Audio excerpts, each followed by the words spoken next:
Welcome to my YouTube channel advocates point.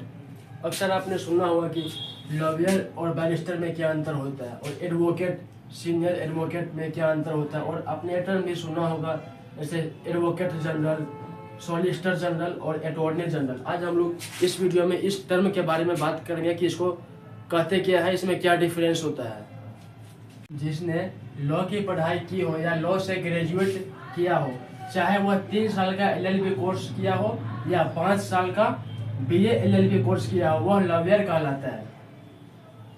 आप lawyer बनकर किसी भी क्लाइंट को कोर्ट में रिप्रेजेंट नहीं कर सकते हैं, यानी आप किसी का केस नहीं लड़ सकते हैं। अब बात करते हैं बैरिस्टर की। बैरिस्टर, अगर आप इंग्लैंड या साउथ अफ्रीका में लॉ की डिग्री प्राप्त करते हैं तो आप बनते हैं बैरिस्टर। लॉयर या बैरिस्टर टर्म डिफरेंट है, बट दोनों का मतलब लगभग एक ही होता है। लॉयर की तरह बैरिस्टर भी क्लाइंट को कोर्ट में रिप्रेजेंट नहीं कर सकता है, बैरिस्टर भी किसी का केस नहीं लड़ सकता है। अब हम दो टर्म समझ लेते हैं, एडवोकेट और सीनियर एडवोकेट किन्हें कहा जाता है। ये एडवोकेट इंडिया में जब कोई lawyer bar council of India में एनरोल करवा लेता है तब उसे एडवोकेट या अधिवक्ता कहा जाता है। या ऐसा लॉयर जो किसी क्लाइंट को कोर्ट में रिप्रेजेंट कर सकता है, किसी क्लाइंट का केस लड़ सकता है, उसे एडवोकेट यानी अधिवक्ता कहा जाता है। और अब बात करते हैं सीनियर एडवोकेट की। सीनियर एडवोकेट की मान्यता हाई कोर्ट या सुप्रीम कोर्ट उन एडवोकेट्स को देता है जिनके पास वकालत में 10 वर्ष से ज़्यादा प्रैक्टिस का एक्सपीरियंस हो। ऐसे बेसिकली सीनियर एडवोकेट का दर्जा उनके ईयर ऑफ एक्सपीरियंस और नॉलेज के आधार पर दिया जाता है। अब इसके बाद आता है एडवोकेट्स ऑन रिकॉर्ड, जिसे AOR बोलते हैं। शायद ये बात आपको नहीं पता होगा कि सुप्रीम कोर्ट, इसे एपेक्स कोर्ट भी बोला जाता है, उसमें केस फाइल सिर्फ AOR ही कर सकते हैं। ये बात आपको मालूम होगा कि हर कोर्ट का अपना रूल्स होते हैं, अपना फंक्शंस और प्रोसीजर होते हैं, वैसे ही सुप्रीम कोर्ट का भी अपना रूल्स और अपना प्रोसीजर है। आपको बता दूं कि यह रिस्ट्रिक्शंस सिर्फ केस फाइल करने के लिए है।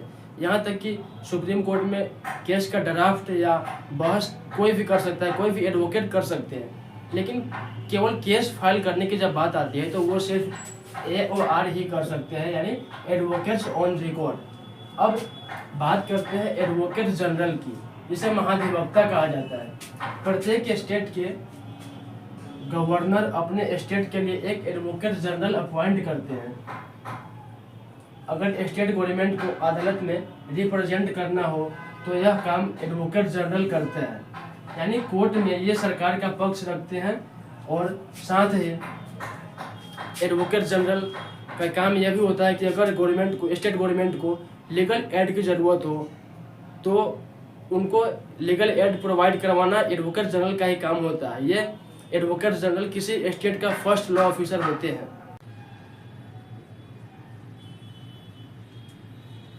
अब बात करते हैं अटॉर्नी जनरल की, इन्हें महान्यायवादी कहा जाता है। ये सेंट्रल गवर्नमेंट को कोर्ट में रिप्रेजेंट करते हैं। ये सेंट्रल गवर्नमेंट का फर्स्ट लॉ ऑफिसर होते हैं और ये सेंट्रल गवर्नमेंट की किसी भी लीगल मैटर में सलाह देते हैं। और इनको अटॉर्नी जनरल को, महान्यायवादी को प्रेसिडेंट द्वारा अपॉइंट किया जाता है, यानी ये भारत के राष्ट्रपति इनको अपॉइंट करते हैं। अब बात करते हैं सॉलिसिटर जनरल की। सॉलिसिटर जनरल इन्हें देश का सेकेंड लॉ ऑफिसर कहा जाता है और ये सेंट्रल गवर्नमेंट को किसी भी लीगल मैटर में अटॉर्नी जनरल की हेल्प करते हैं और ये सेंट्रल गवर्नमेंट के लीगल कार्य में हेल्प करते हैं। अब बात करते हैं, दो टर्म और देख लेते हैं आगे, जिन्हें एक कहा जाता है पब्लिक प्रोसिक्यूटर, यानी लोक अभियोजक। हमारे देश में कोई भी क्रिमिनल केस पूरे समाज के अगेंस्ट माना जाता है, कोई भी क्रिमिनल केस पूरे स्टेट के अगेंस्ट होता है, इसलिए ऐसे एडवोकेट जिन्हें क्रिमिनल केस को सॉल्व करने के लिए, विक्टिम को न्याय दिलाने के लिए गवर्नमेंट द्वारा अपॉइंट किए जाते हैं, उन्हें पब्लिक प्रोसिक्यूटर कहा जाता है।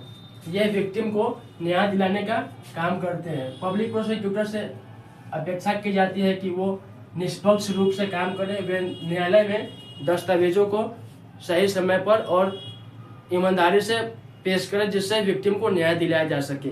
और इसी में एक और टर्म आता है गवर्नमेंट प्लीडर।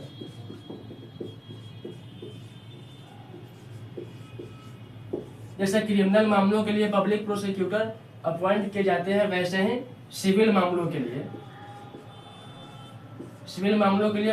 एक गवर्नमेंट प्लीडर अपॉइंट किए जाते हैं जो स्टेट गवर्नमेंट का पक्ष रखते हैं।